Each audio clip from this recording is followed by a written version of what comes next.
Hey there, everybody. Welcome to the Bearded Bible Thinker podcast. It has been a minute, and I know that you've all just been dying to hear my ridiculous voice for a while.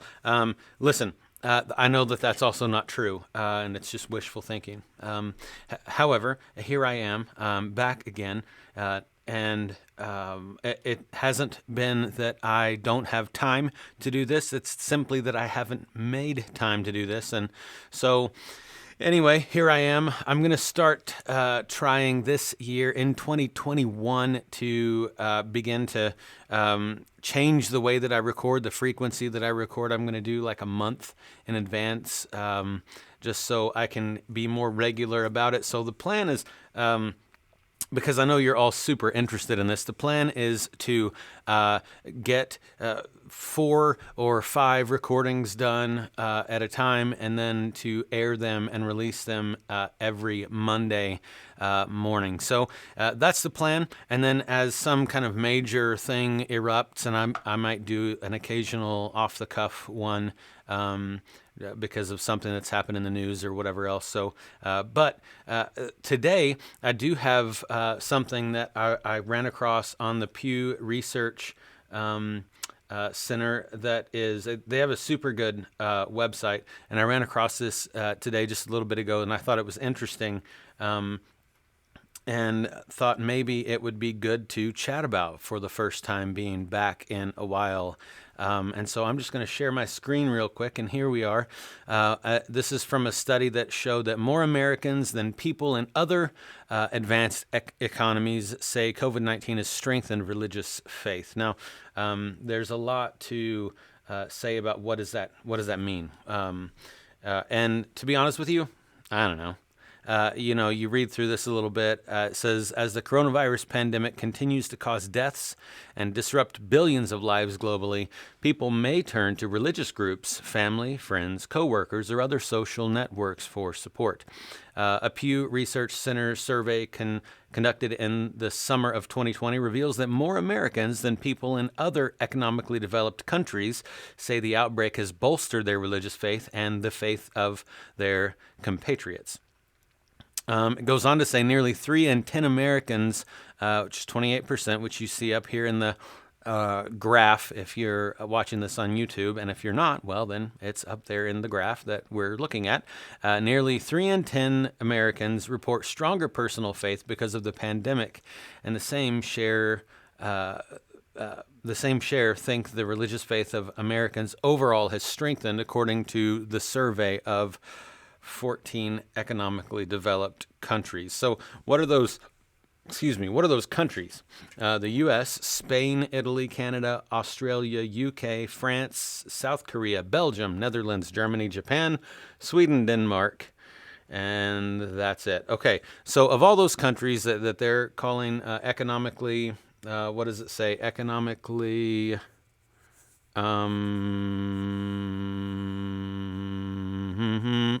developed countries. There we go. That's what they're calling these nations. And while I think that that is probably true of these nations, it's interesting that 28% of the Americans that they interviewed or participated in the study came back with the fact that they think that they have stronger personal faith, that their compatriots, it says, their fellow Americans have stronger faith. And while I think there's probably some truth to that, I would also like to say garbage. One of the things that you see, and you always see this, at some level, this is true of the most mature believer, right? That when you have, let's see, when you go through something difficult, you tend to have to rely, you're forced into a corner where you have to rely more on God. You have to rely more on the Father and go to Him in prayer and just leave it all to Him. And when life is easy and simple, we tend to do the opposite. It doesn't take very long for us to begin to for us to begin to just kind of forget that we have needs. We forget who's providing for our needs. We forget all the things, right? And so this is a difficult thing. It's a something that all of us can fall into, and so I think at some level this is right. This statistic, at some level, this is true. There probably are many Christians at all different levels of maturity that have during the past year, 2020, and the coronavirus and the political stuff and all the crazy that's happened, there certainly are folks who I think at varying levels of maturity in our nation spiritually that are relying on God more, or understanding that they must rely on God more. They're quicker to pray, quicker to ask God for help. And when, while that's a thing, right? And I don't want to discount that, because that's true of, again, the most mature believer is going to deal with that and go through that in their life. But at the same time, I think sometimes in America, we have, how do I say this without making everyone mad? Oh, yeah, I keep forgetting. I don't care. So in America, we worship America, right? We worship America. We worship us. We want to do what we want to do. That's really the default. Okay, that's the default for Americans. And honestly, the worst things get in America, all that's actually going to happen is, sure, we'll see the incremental faith and growth in the Christian folks here happen. But what we're actually going to be watching a lot more than that is the distinction finally being made between people who actually are disciples of Christ and people who simply have been claiming to be disciples of Christ. This morning, every Thursday morning that they do it, my kids are homeschooled, and we have a co-op of a group of homeschoolers that we associate with. Every Thursday they come together and the kids do some classes together and that kind of thing. Well, every Thursday it's my task that I've accepted to lead the kids in devotions at 9 o'clock every Thursday morning. And I've been working with them through John in the past. I'm going to try and find it here. I hadn't planned on looking this up, but we've been working through John the past little while. And today I read them John 8, 31 and 32, actually 30 to 32. And so Jesus had just been speaking about some really great things, teaching like most of the time when he taught during his time here on earth, incarnate. People were amazed. People were thought, wow, I can't believe how this guy's teaching. And the end of the Sermon on the Mount, it was they couldn't believe the authority that he was teaching with, the authority that he had as he was teaching, which is more than or not like that of the scribes that usually taught them. And this wasn't uncommon. In fact, a lot of times when Jesus taught, that was kind of what happened. People were amazed. And verse 30 of chapter 8 in John says, as he spoke these things, many came to believe in him. And then beginning in verse 31, it says, so Jesus was saying to those Jews who had believed in him, so the people who were just astonished with his teaching, had just begun to believe in him, he was telling them, if you continue in my word, then you are truly disciples of mine, and you will know the truth, and the truth will make you free. And they answered him, we are Abraham's descendants. We are Abraham's descendants and have never yet been enslaved to anyone. How is it that you say you will become free? Jesus answered them, truly, truly, I say to you, everyone who commits sin is the slave of sin. The slave does not remain in the house forever. The son does remain forever. So if the Son makes you free, you'll be free indeed. And if you're just listening on the podcast, or you don't know your Bible very well, or you're really confused right now, it's S-O-N, capital S-O-N, the Son of God, right? That's what he's talking about, not the shiny thing in the sky that you need welding helmet to look at. So if the Son makes you free, you'll be free indeed. He said, and then he says to them, I know that you're Abraham's descendants, yet you seek to kill me because my word has no place in you. I speak the things which I have seen with my Father. Therefore, you also do the things which you heard from your father. They answered and said to him, Abraham is our father. Jesus said to them, if you're Abraham's children, do the deeds of Abraham.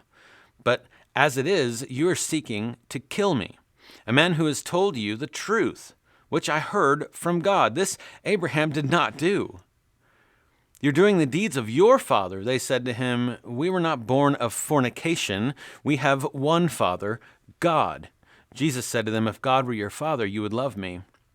For I proceeded forth and have come from God, for I have not even come on my own initiative, but he sent me.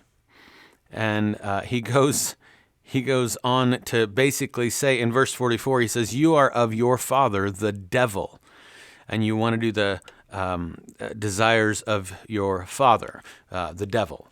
So this is kind of a good picture of Jesus calling people out. So there's this tendency that we kind of have in our did you pray the salvation prayer culture in America, that we think and believe that if we're just a good person, right, then we'll be good to go. We tend to think if I don't lie, cheat, or steal on a regular basis, or I don't lie too much. If I lie, it's little white lies, and it's not really causing anybody harm. Or if I don't steal things or cheat, or haven't ever cheated on my wife or whatever, right? Like we think of these major things, like I've never killed anybody, so I'm a pretty good dude. That's not the measuring stick, right? And even in the Christian world, okay, even among our churches, part of the struggle is that folks say and think that if they've gone to Sunday school their whole life, if they know the books of the Bible, right? If they can win at Bible races, if they're good at church and Bible trivia, if they come to church every week, no matter what, or if some, frankly, which is kind of laughable, if I go to church once a month or once every couple of months or whatever, then it's some sort of priority in my life, and I'm all of a sudden fine. I'm good to go. I'm where I need to be. And let me tell you something. No, you're not. Okay? No, you are not. That's not the way that it works. These people who Jesus is talking to right now in this text, they're claiming, no, we're Abraham's children. We're Abraham's kids, right? We're Abraham's kids. We're the Israelites. We're the in the promised land. We're the chosen people. And Jesus basically tells them, it doesn't matter. You're chosen people, wonderful. Many chosen people are going to go to hell and be punished. Because what does he say? If you continue in my word, then you are truly disciples of mine. So there's a sense in which we could also say that there are many folks who will not continue in his word and are actually not true disciples of his. So all that to say, when we think about the pandemic and the political world and all the things that are happening in our nation right now and in the world right now, and then we claim in America that we've seen this uptick of this amazing uptick of growth in faith and all the things. I think we really have to define what we're talking about there, because there's a danger. There's a danger in thinking that you're growing in faith. Look, banding together in a Facebook group has nothing to do with your eternal soul. Making sure that you connect via Zoom every week or a couple of times a week with family has nothing to do with your eternal soul, right? Joining some specific group that is I don't know. That's helpful for to get you through this. That's supportive. All the things, right? This is all well and good, but it really has nothing to do with your eternal soul. It has nothing to do with your spirituality or your faith. What is your faith actually being grown up into? Increased faith is wonderful if it's increased faith in God, if it's increased faith in the God of the Bible, if it's increased faith that He's saved you, if it's increased faith that you're thrilled beyond belief that you get to participate in His story, that's great. But for anybody who is excited that they've grown in faith, when maybe all that means is you're just more blinded, thinking that you're okay, you have to you have to continue in His Word. In other words, you have to understand that His Word is truth. You have to understand who He is. You have to submit yourself to who He is. You cannot depend on you being a good person, or depend chiefly and solely on this group that you may have joined, or the people who are supporting you through this. You can't do that. It's not the answer. It's just not.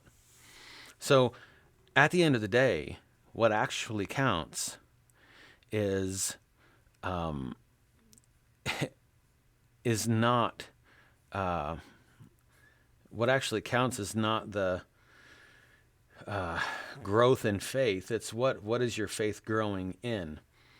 And listen, higher church attendance is a really good thing, right? I don't want to steer you away from that, but there are plenty of people who attend church all the time, who take their relationship with God seriously every once in a while, right? And then go Monday to Saturday and live however they want, and their life doesn't really look any different than the next person.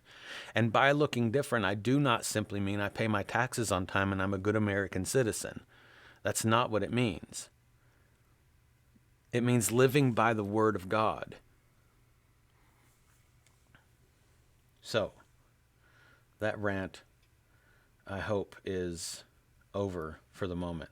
I actually haven't even read the rest of this article, but I really felt compelled to chime in on that real briefly, because it is we have to define those terms. We can't just say that it has bolstered religious faith, as this says in front of me right now, that Americans most likely to say COVID-19 bolstered religious faith, though majorities around the world see little change. Listen, if the pandemic has bolstered your faith in Allah, you are still going to be tormented forever and damned to hell for eternity. It actually hasn't helped you at all. If anything, growth in faith in other things or other people or other gods other than Yahweh, the God of the Bible, the only one and true God, growth in faith in some other God, all that really does is damn us more the moment that we find out that it is not that God or this God or that thing or that family or that group or that solution that we should have put our faith in at all anyway.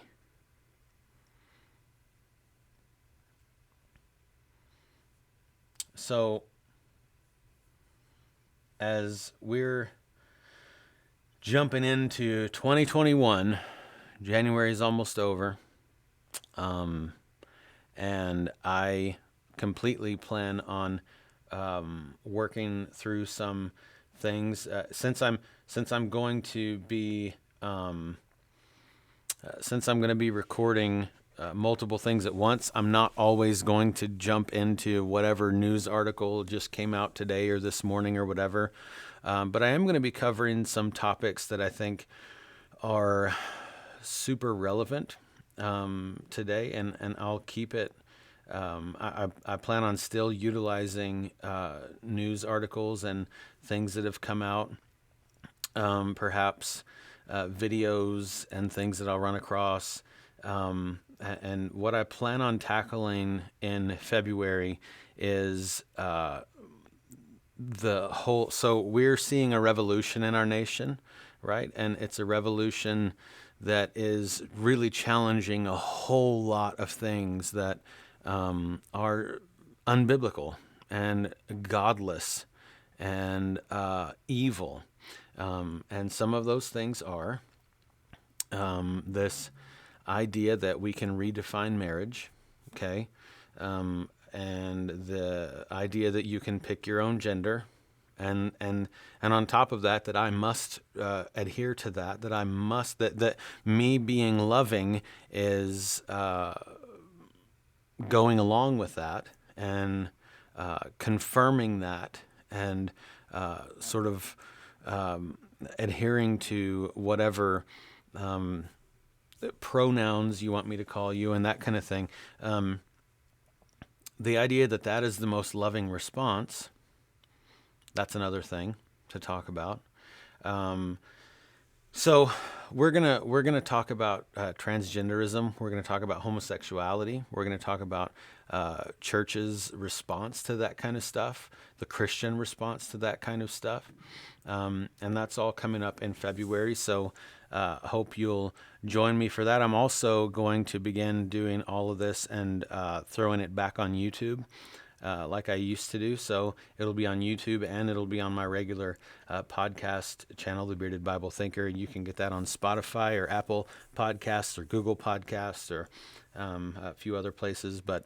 And then you can subscribe and like the YouTube channel as well. So whatever's easier for you and quicker for you to jump in and do it. And hopefully we'll be able to have some fun together. So until next time, think about it.